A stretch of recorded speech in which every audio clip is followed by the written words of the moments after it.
Statement PS02, submitted by Melissa Topping.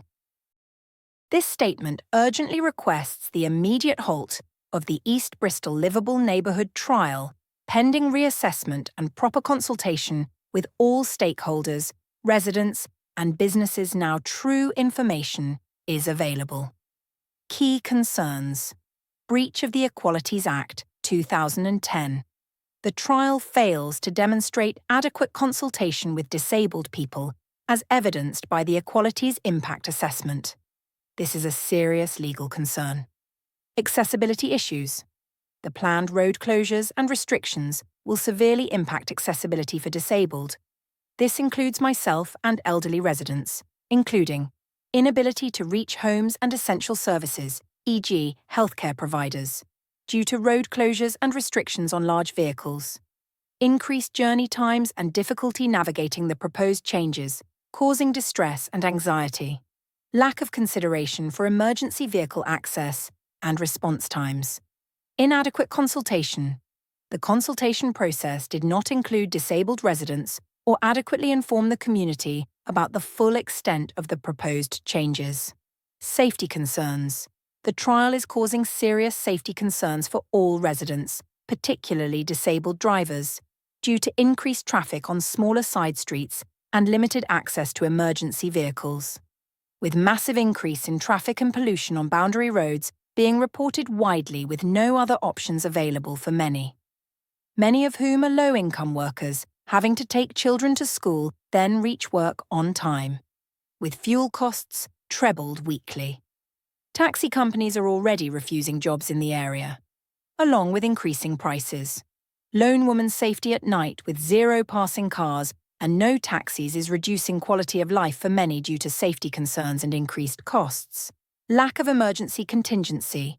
No emergency plan is in place to address potential issues or road closures during the trial. Health concerns. GP surgery access being blocked by road clutter and bus gates means many will have to suffer many extra minutes and traffic manoeuvres, junctions and lights to negotiate, there and home again, even for those living within the neighbourhood. This will cause extra pain and fatigue, decreasing energy levels needed to continue daily lives, especially those disabled and elderly patients, including extra costs. Reducing our access routes to and from your neighbourhood is not safe. In community emergency, this is not acceptable. Leaving side streets with poor visibility for daily access is not safe, with many impassable for a huge majority of residents and services. Call to action. We implore you to use your authority to halt the trial immediately.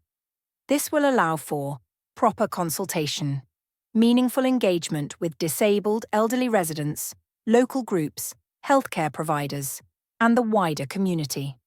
Reassessment of the plan, addressing the accessibility, safety, and emergency response concerns raised by residents. Development of an inclusive and safe solution, working collaboratively with the community to create a plan that benefits all residents. It is still not known what will be the deciding factor in a success or a failure. A similar U-turn was successfully implemented with the St. Mark's Road pedestrianisation project. We urge you to take the same decisive action in this case before further harm, or worse, is inflicted on the community. We expect a prompt and positive response to this urgent request. Thank you.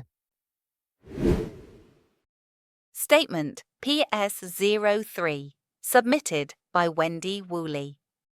The road closures that have been implemented in the area I live has caused so much anxiety and stress to my already very stressful life. I have 3 part-time jobs, 2 that I walk to, and an evening job in Brislington. I have elderly parents that live in Brislington, and I care for a relative who is currently in hospital in Brislington. I am on a very tight schedule juggling all of this. I leave work in Redfield at 2:30 p.m. and have to attend weekly hospital meetings at 3 p.m. Before road closures, I could park by the school I work and travel over in 20 minutes. This journey now takes at least 40 minutes. Twice a week, I have to get to work in Brislington by 6 p.m. and I leave at 10 p.m. There is not a bus that will get me there. I am 62 and not able to ride a bike. I have lived in my home happily for 36 years, enjoying being near St George Park, the Netham playing field, and the easy access to the Riverwalk. Parking when I get home from work 10:30 at night is very stressful, but even more so that I am so restricted by where I can drive to find a space. I work in St Patrick's School and am disgusted by how traffic has been brought to a standstill around it. I have concerns about my family and friends visiting me because I do not want to add stress and chaos to their lives. Statement PS05, submitted by Tanya Bedford. What am I supposed to do? I live with anxiety and I need my car to get about. If I don't drive, I suffer from anxiety attacks and do leave the house. I will be stranded and feel stranded. Statement PS08, submitted by Helen Baker. I cannot underestimate the detrimental effect the EBLN is having on my family. My son catches the train to Cardiff on a daily basis from Lawrence Hill and now has to catch the bus to the station 30 minutes earlier at 6:30 a.m. to ensure he makes it on time. This is due to the increase in traffic along Speedwell Road and Church Road and the fact that the buses are also stuck in the traffic. My parents, who are 88 and 85, live in Brislington. There is no bus service from Redfield to Brislington, now the number. 5 stops at St Anne's. Indeed, I had to start using the car to get my son to St Brendan's after the 5, previously 36, stopped servicing the college. There is no infrastructure to support the EBLN. Redfield and Barton Hill are cut off.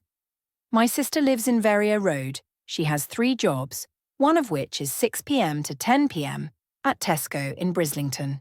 When she comes home, she has to travel along Blacksworth Road, across Church Road, down Whitehall Road, back over Church Road, up Witchell Road, Victoria Avenue, then Verrier. All because of the bus gate on Avonvale Road for 1 bus. How is that stopping emissions? The elderly, disabled and poorest residents are being discriminated against for a few people who support the scheme. Please, listen to the residents. The EBLN is not something the majority want and is making many people's lives a misery. Statement PS09, submitted by Dave Plenty. I'm writing this to make a formal complaint about the way the road closures have affected our social club, St Anne's Board Mills Club, since it was brought into place. The number of members using the club has dropped off dramatically, mainly because taxis will not take fares for the area. Many of our members come from outside the area. This has caused a big loss in our takings. Also, the air pollution around the club has now been made much worse. Nothing has been properly planned regarding the work that has been done, and no thought put into the problems it would cause to the people living and working in the area. I think something needs to be done ASAP to give the people of St George and Redfield some sort of life back to normal. Many of our older members are really upset and suffering because they are unable to get to the club that is their only form of socializing. Please take this into account and come to some sensible decision about this. Statement PS11, submitted by Mel Head. The impact of the first stage of the so-called East Bristol Liveable Neighbourhood is causing huge impacts on other areas, as well as in the Barton Hill Redfield area. Traffic in Whitehall and St George has increased and long queues delays are more frequent. Cars just sitting in traffic chugging out fumes. Contact with the council seems to get the same response. People will get used to it and find alternative routes. How is this possible when you are closing all of the alternative routes? I work for a charity supporting vulnerable young adults. We cover all of Bristol, so my car is essential for work. I've tried using the buses. It's just not feasible. This has been a colossal waste of taxpayers' money and needs to be either stopped or seriously amended in consultation with the local residents. Statement PS13, submitted by Gemma Whitmarsh. I am a head of English at SMRT and have stage 4 breast cancer. My children both go to air balloon school and will live in Hillside Road. The traffic in the morning is coming right up to Hillside due to the B road closure. This is making me late for work as I am in standstill traffic. I can't cycle as I suffer fatigue and sickness due to chemotherapy. I can't drop my children until Breakfast Club opens at 7:30. What do you suggest I do? Statement PS 20, submitted by Sophie Pierce Jones. This needs to be changed. It's causing stress and distress to people daily. We already have to worry about providing for our families as much as we can. You've gone and added to the load by not even considering the impact this ridiculous scheme has on people. I start work at 8 a.m. and work around the Eastern and St Paul's area. This means now I need to leave work at 7 a.m. because I need to allow an hour of standstill traffic. This is a joke. I live usually about a 20-minute journey. Not only does this impact my day, it impacts my children. Sometimes they need to be up earlier as I need to take them to places. It impacts the people who care for my children as they need to leave earlier too to beat the traffic and be with me on time. I don't understand how you feel shutting these major roads helps. The amount of traffic compiled in one place is honestly awful and creating more impact on the environment, which surely is what wants to be avoided. This scheme is also dangerous. I've witnessed people driving on the wrong side of the road as they're sick of traffic and want to turn, so if the opposite direction is free, they go. Bristol is known for friendly people. You're definitely nothing to live up to these expectations anymore, as people are frustrated with the system, so take it out of each other. Pedestrians are at risk too. Cars mounting pavements, etc. I could go on. Think about the schools. Think about us. If you could provide a reliable bus service, some people might think differently. However, for some people, like myself, other transport is not an option. Think about diversity. I'm sick of it. It needs to stop. People's mental health, well-being outweighs the chirping birds. Statement PS 32, submitted by Lauren Sacco. I am against the East Bristol Liveable Neighbourhood due to its detrimental effect on my street, Air Balloon Road. The queues of traffic outside my property is ridiculous compared to before the scheme started. There has to be another way to make streets safer and slower in regards to motor vehicles. For example, installing speed camera on Beaufort Road and making it one-way. Closing it is insane.